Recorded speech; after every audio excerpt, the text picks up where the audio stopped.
lovely. It's so peaceful. Today is lake day, if you didn't get that memo.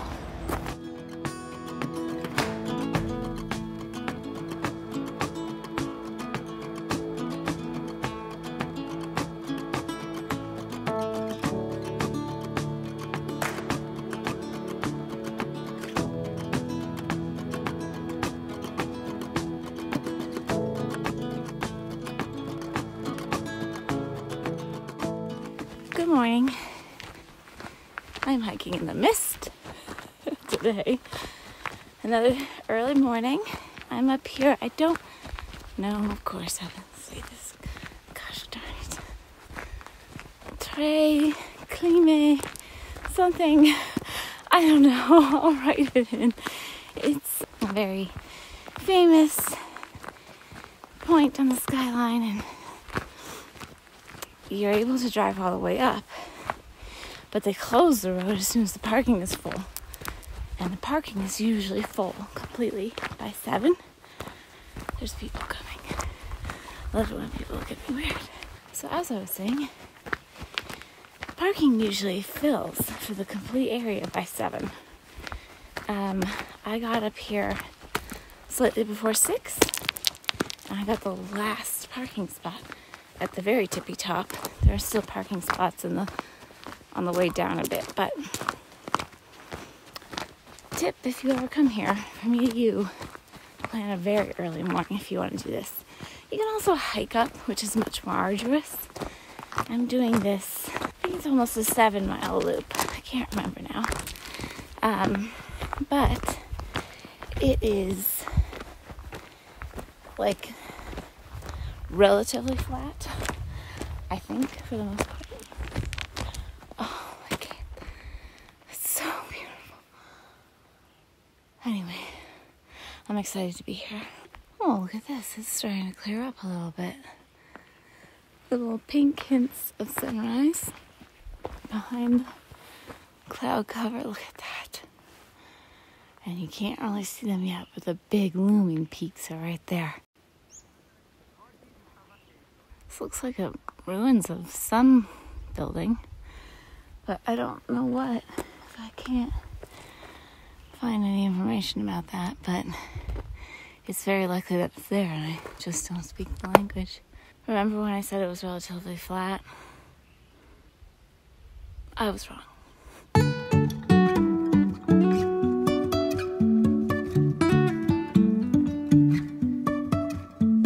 Life is a winding road, no telling where it goes. Driving through days and nights, won't stop for traffic lights.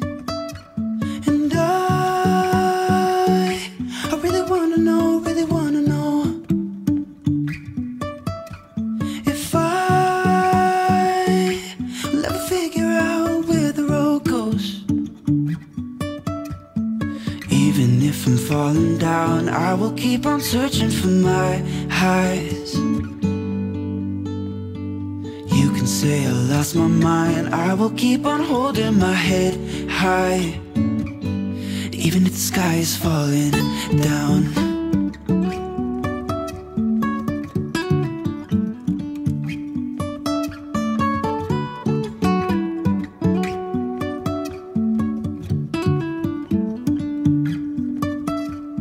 Jumping from cliffs so high, trusting our wings to fly. Sometimes we're crashing down, but we get up and start from the ground. And I really wanna know, if I will ever figure out where the road goes. Even if I'm falling down, I will keep on searching for my highs. Hear that? So wait, it's not gonna be very good.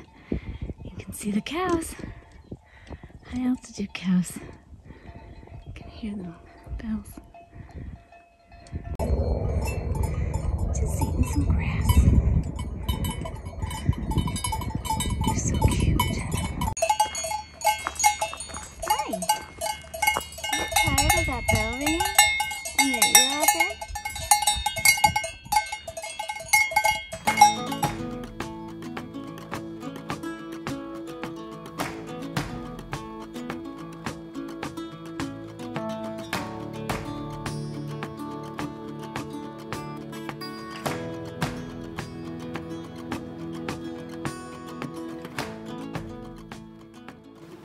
Good morning.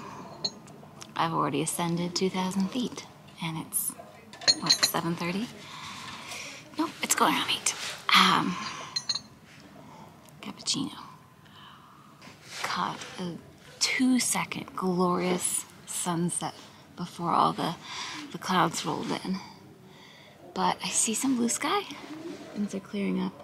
I think by the time I'm done with my coffee, I might be able to see a bit more. Hike up a little bit higher to the highest point.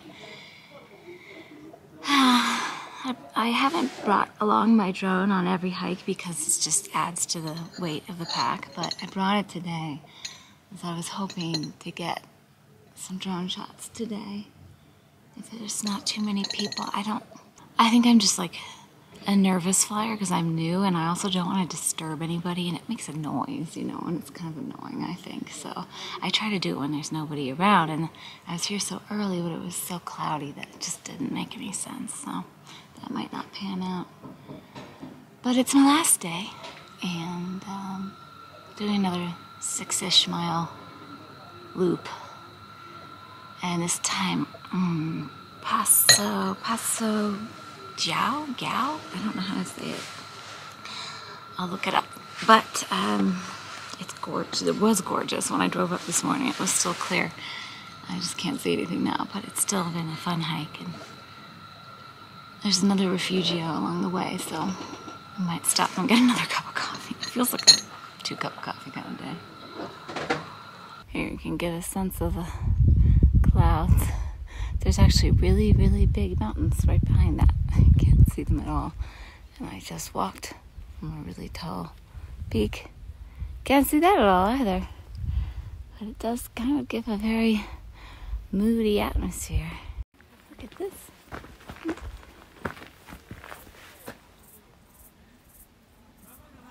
It's a shrine. Wow, it's a memorial area. This is intense. The trail just got infinitely harder. Oh, it's hard to tell. But I came from up there. And it's a little precarious. This is why I haven't really been filming that much. It's just kind of treacherous. That right there, that trail, where those people are, that's where I came from. Nuts, right? I could wonder why I am even talking to you when nothing is to become. It's trouble and then some. You live halfway around the world from me, and to start something seems a no good idea. It's clear to see, but when sparks fly, you know you must try. Hey there! I was trying to get these beautiful mountains in the background of my shot and still sit in my car. But that wasn't going to work out. So, I don't have the right tripod with me to set up that shot. So, oh well. I just was on my way back to the hotel and I decided I would pull over. Let me fix this a little bit at least. I decided I would pull over and chat with you because I'm wrapping up my trip. And I'm exhausted. I'm going to go back to the hotel and soak in the tub for as long as possible. And then I have a COVID test scheduled at the local hospital, I guess. That's how we do it. here. I don't know. It's either the pharmacy or the hospital, and the pharmacy was booked up.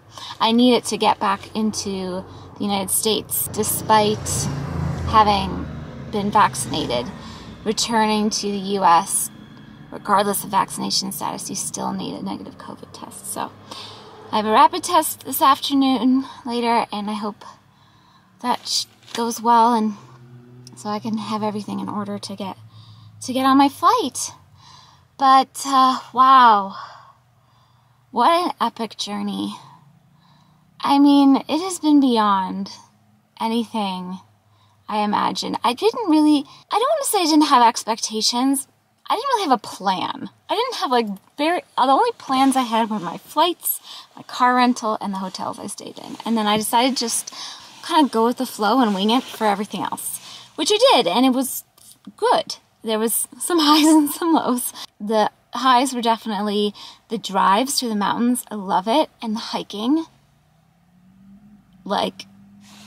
just out of sight. The lows have been trying to find places to eat and feeling comfortable around other people. And I think a lot of that has to do with me personally and nothing to do with the people or the food here. I'm learning from this trip. It's really loud with the motorbikes coming down, so I'm gonna close the door. I'm learning from this trip actually a lot, and I'm gonna tell you my honest feedback here. And I don't want to sound like I'm taking any of the last 12 days for granted, because I'm certainly not. I understand just how fortunate I have been to be here, blessed beyond belief, and it's been incredible. And I have no regrets about my trip, really. There's just some things I would do differently, or I would tell myself, if I could go back in time and give my own self advice, this is the advice I would give myself in preparation for this trip.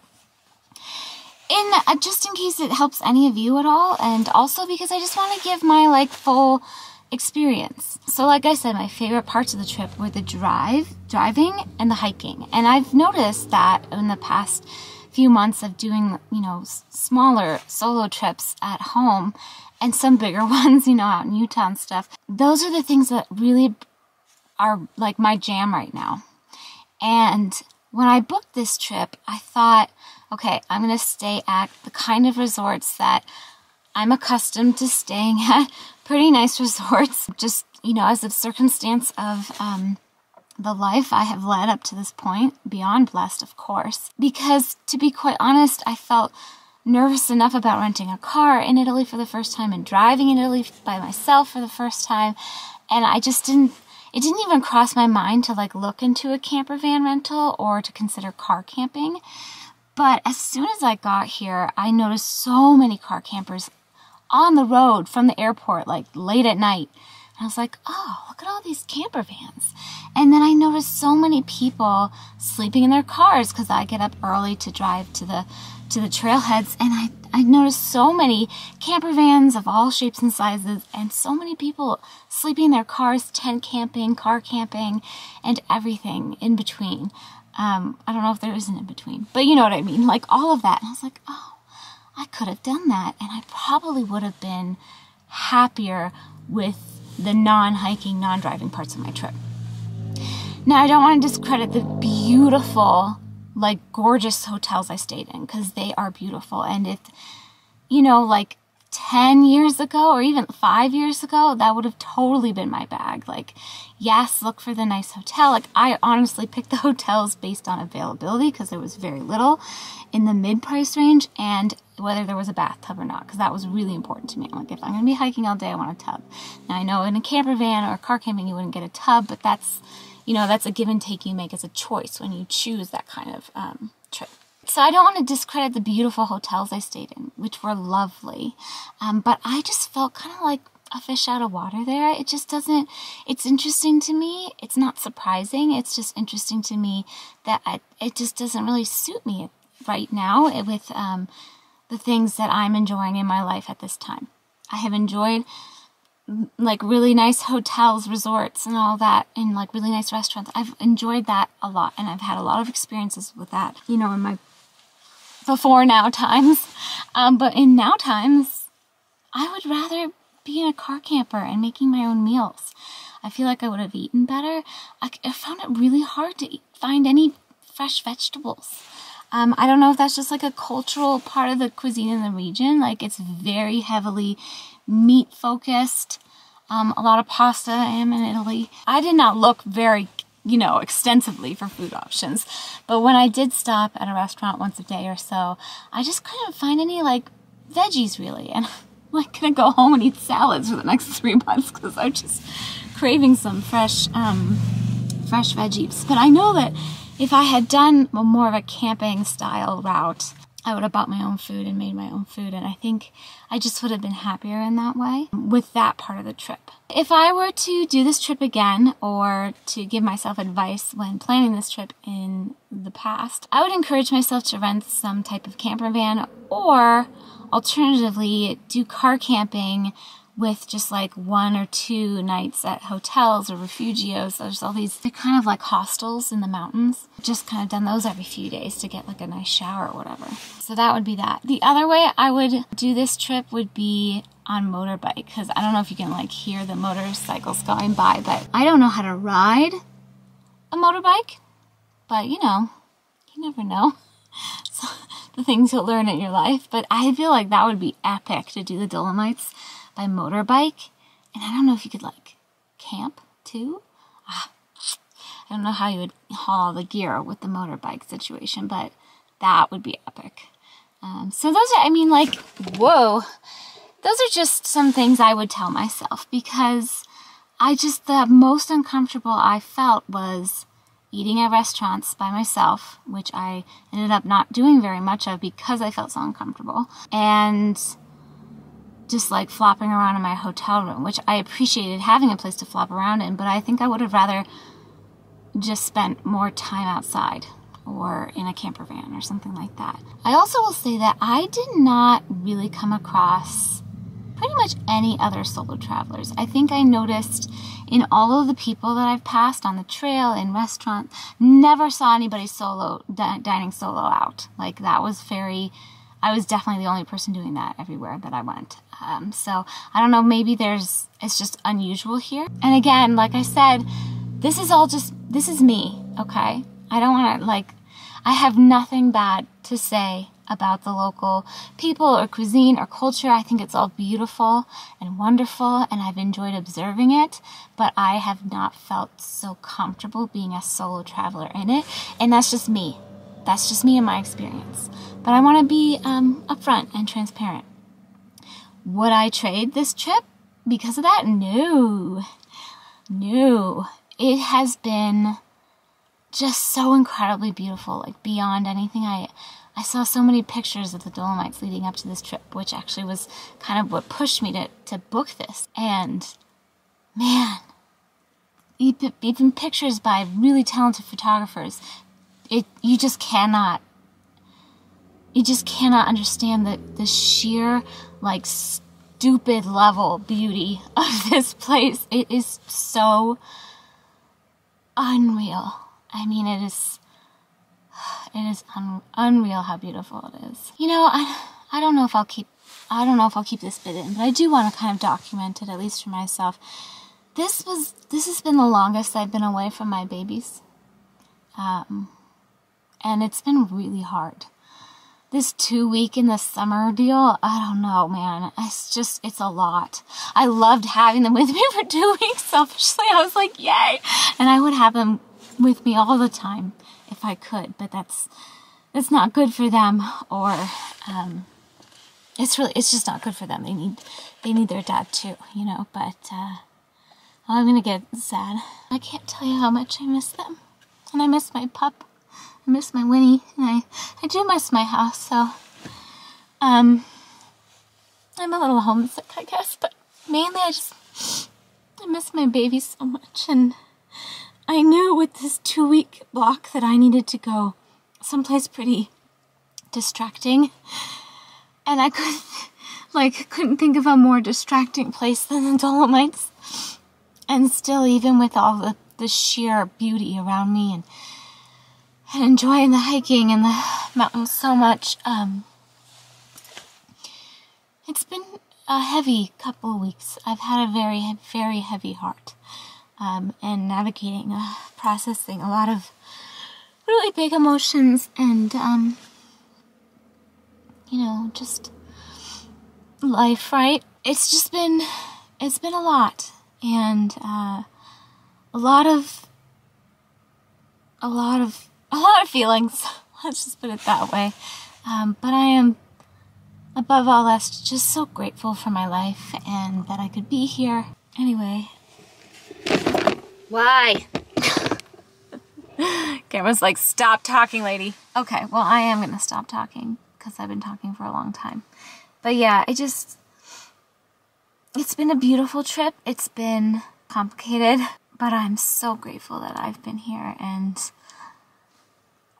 yeah, if you can find your way to these beautiful mountains, find your way, because it is out of sight beautiful and unlike anything in the world. All right, well, I hope you enjoyed. I don't know what kind of footage. I took so much footage, but I don't know what these videos are going to fold into, but hopefully you got a sense of some of the beauty at least. Please know that it has the cameras do not hold a candle to the actual sights and with your own eyes, like not even close. You gotta see it. You gotta see it for yourself. Thank you so much, and I will see you for more adventures closer to home, but more adventures still very soon. Bye, you guys. Take care. Like it's on fire, then you